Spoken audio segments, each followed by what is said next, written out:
Na época, sim. Então, como eu te falei, as questões que você precisa para poder enganjar, né? Vamos dizer assim, se estabilizar. Tem conceito, tem tiro e tal. E eu lembro que eu tomei um conceito baixo na época, cara. Na Marinha, o conceito máximo é o conceito 5. Né? Máximo? O conceito máximo, o conceito do cara que é top.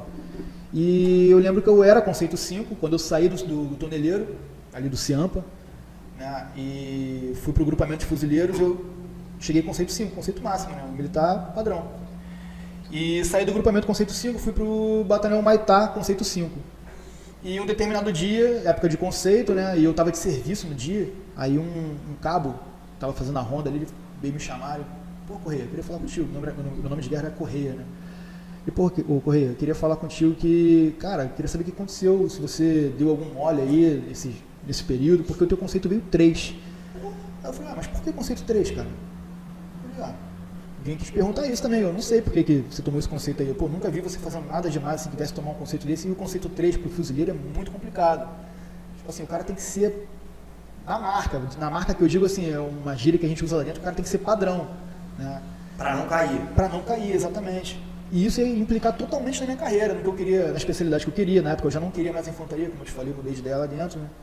Não queria mais ser operacional, eu queria cursar aviônica, né? Aviação, enfim. E isso ia implicar diretamente no meu conceito. E eu lembro que eu fiquei atordoado ali naquelas horas de serviço ali, e era um domingo, então, tipo assim, não tinha expediente, né? Aí eu fiquei me martirizando até a segunda-feira, exatamente. Aí eu fui tentar correr atrás disso na segunda-feira, né? E saber o porquê do meu conceito. E eu não tinha uma explicação lógica para isso, né? Ficavam jogando um pro outro. Não, você tem que perguntar fulano de tal, tem que perguntar ao tenente, tem que perguntar ao súbito. E até que eu cheguei a um determinado tenente, né? Eu não vou falar o nome dele, que ele me deu uma explicação. Ele falou, pô, Correia, na Marinha é assim, cara. Alguns são conceito 5, outros são conceito 4, outros são conceito 3, você se enquadra no 3. Eu falei, mas tem que ter... falou isso. Aí eu falei, mas tem que ter uma explicação para isso. Primeiro que no RDM, no regulamento disciplinar da Marinha, diz que o seu conceito ele não pode baixar de 5 para 3. Ele tem que baixar de 5 para 4 e de 4 para 3. Eu falei, pô, eu vim do grupamento conceito 5, vim para o batalhão Maitá conceito 5 e baixou para 3, não tem uma explicação. Eu tenho para te dizer isso. Aí eu pedi permissão para representar contra ele. Tem que pedir permissão ainda para poder... Então, pô, peço permissão para representar. A representação como se fosse uma ampla defesa, né? Exato. Estou pedindo recurso do conselho. Isso, exatamente. Aí eu pedi a permissão para representar contra ele, permissão concedida, tudo bem. Só que na semana seguinte eles me tiraram do batalhão de infantaria e me mandaram para a base. Aí eu perdi totalmente direito a de se arma que eu tinha de me defender. Não conseguiu? Não consegui. Ficou com o conceito 3 e fiquei com o conceito 3, aí eu desanimei. Caralho, mano. Aí me disseram uma vez que foi por conta de uma chamada que eu tomei num determinado...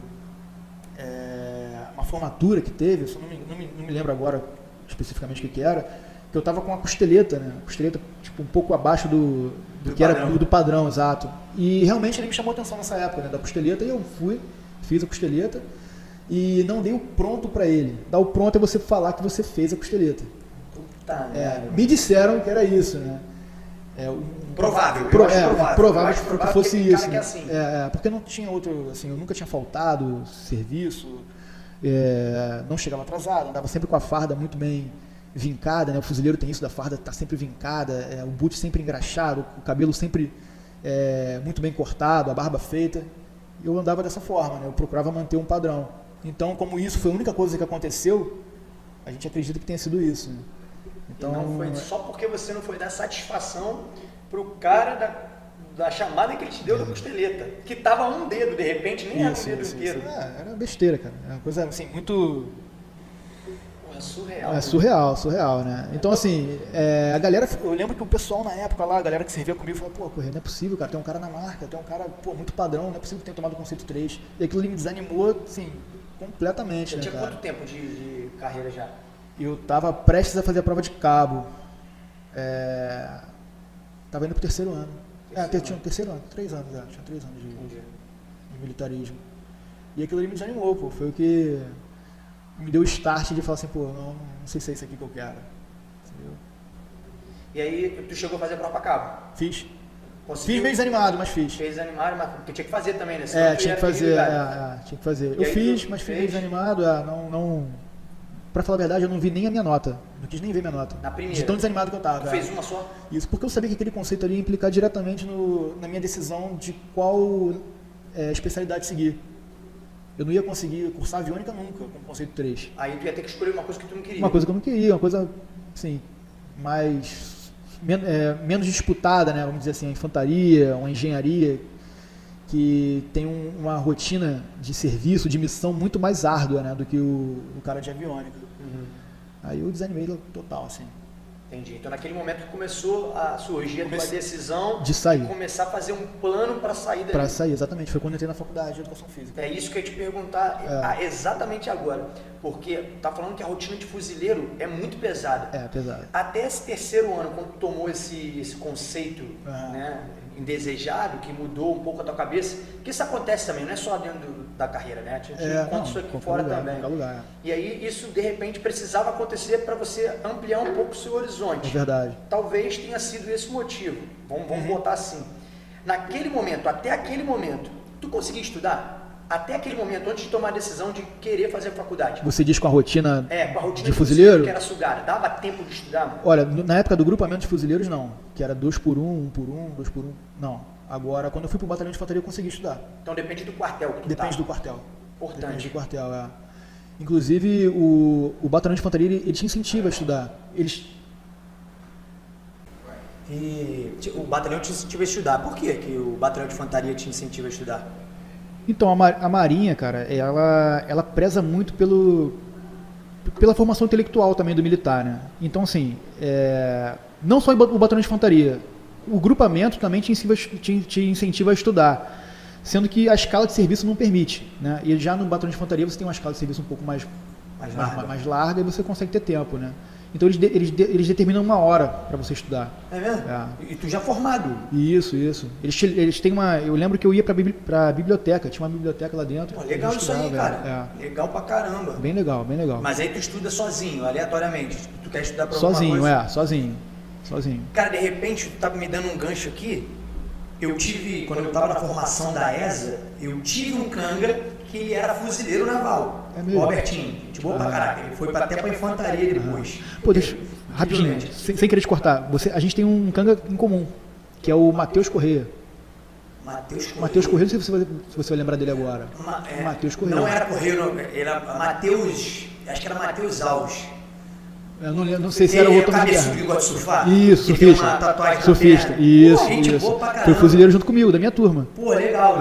Grande amigo meu. E ele é de intendência. Né? Pra tu ver. É isso que eu ia falar, né? Muita gente de marinha vem pro exército, pra ESA, né, mais especificamente. E eu sempre fiquei me perguntando, como é que a galera consegue sair da marinha e vir pro exército? A gente tem alguns exemplos da galera que quando vai fazer a prova, se inscreve, e se inscreve em todas. E aí passa na marinha, porque geralmente a prova é antes, geralmente a incorporação é antes, e aí o cara recebe a notícia de que passou para a ESA ou para a aeronáutica enquanto está na marinha, então fica pouco tempo e sai. Mas eu tinha cangas nesse teu naipe aí que a gente está falando agora. O cara ficou 3 anos lá, 4 anos lá e saiu para vir para o exército. E agora eu estou entendendo por quê. Pô, tu tem a permissão, né? Tem, vamos dizer assim, a obrigação de ficar uma hora livre ali estudando. Pô, o cara pode começar a papirar lá dentro para sair da marinha. Pode, perfeitamente, com certeza. E foi nesse momento que tu começou, então, que eu decidi sair, E aí tu usava essas horas, obviamente, para estudar. Isso, exatamente. Na época eu fazia a faculdade e decidi entrar na faculdade, né? Aí, de início eu ia fazer farmácia, mas depois eu mudei de opinião. Eu falei, não, acho que tem mais a ver com a educação física mesmo. E essas horas eu usava para estudar. Tinham pessoas que usavam para estudar para um concurso público, outras para concursos internos, para ser cabo, sargento, para seguir a carreira na marinha, e eu estudei para me formar para a faculdade. E aí ele escolheu educação física. Eu escolhi educação física. Nesse momento aí, do terceiro ano, eu estou pegando um marco porque foi um marco para você. Sim. Do terceiro ano para frente, que você se matriculou na faculdade de educação física, como é que você conseguiu conciliar o teu dia a dia lá, que a escala ainda era apertada ou já estava um pouquinho mais folgada? Estava um pouquinho melhor.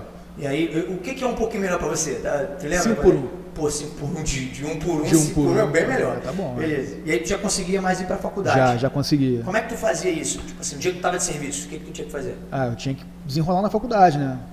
Falar com o professor, matéria. isso, Ou então, às vezes, eu pagava, se fosse uma coisa muito importante da faculdade que eu não poderia faltar, pagava o serviço, não tinha jeito. Pagava o serviço. Pagava o serviço, E isso não pode fazer, né? Mas a gente sempre dá um jeitinho lá dentro. a gente dá um jeitinho, né? Pô, eu acho interessante, eu converso bastante isso com o Felipe aqui também e vou compartilhar contigo. Se tivesse, naquela época, uma faculdade à distância, tu faria? Faria. Nesse dia você não precisaria faltar aula, né? É verdade. Você conseguiria assistir Verdade. depois. Hoje em dia tem essa facilidade, né? Na época não tinha. Isso é uma das coisas boas que a internet trouxe pra gente, né? É verdade. Eu lembro que eu fiz algumas matérias online, tinham algumas matérias, mas a faculdade era presencial. Beleza, essas online ficava mais fácil pra Ficava estudar. mais fácil, Quanto tempo tu ficou na faculdade conciliando com o exército, conciliando com a marinha? 4 anos. 4 anos. Quando eu saí eu ainda não estava formado. Entendi. Entendi. Estava próximo de me formar. Não, eu já tinha uma formação, que era a licenciatura. Né? Eu tenho a licenciatura e o bacharel. Quando eu saí da marinha eu já tinha licenciatura. Entendi. Aí tu resolveu fazer a faculdade e já na tua cabeça já estava a sair da marinha. Já estava a sair, já. Tu chegou a fazer a prova de cabo e a cabo? Eu fiz, não fui a cabo. Eu te falei, eu nem vi a nota. A nota da primeira, mas tu só fez essa? Só fiz essa. Nem quis fazer outra. Não fiz. Quanto tempo tu poderia ficar tentando a prova de cabo? Até completar. Eu teria as 3 tentativas, né? São 3 tentativas. E depois ia só esperar. Se eu não passasse, eu ia só esperar meu tempo mesmo, cruzar o tempo e ir embora. E o tempo é o quê? Portaria de desligamento. Antes de completar 10 anos, para tu não estabilizar, né? E tu fica a cabo, dá pra ficar. Cabo não. Se tu não fez a prova, as 3 tentativas, não teve as 3 tentativas de cabo, tu só tentou uma, tu ainda teria mais 2. Teria mais 2, Se você, não quero fazer, quero me desligar, vou ficar soldado. Tu consegue ficar até 10 anos? Não, antes dos 10 você é desligado. Tu lembra do tempo que era, meu irmão? 9 anos e um pouquinho. Pô, é porque 10 estabiliza. 10 estabiliza. Então eles te desligam antes de tu completar os 10 anos. Antes de completar os 10 anos, É por isso também que tu faz a prova de cabo, aí tu é promovido a cabo. Exato. Se você não fizer a prova de sargento, ou fizer e não passar, você tu também é desligado antes de completar os 10 anos. Também é que é pra desligado. estabilizar. Exatamente. Isso aí. Entendi. Agora faz sentido pra mim.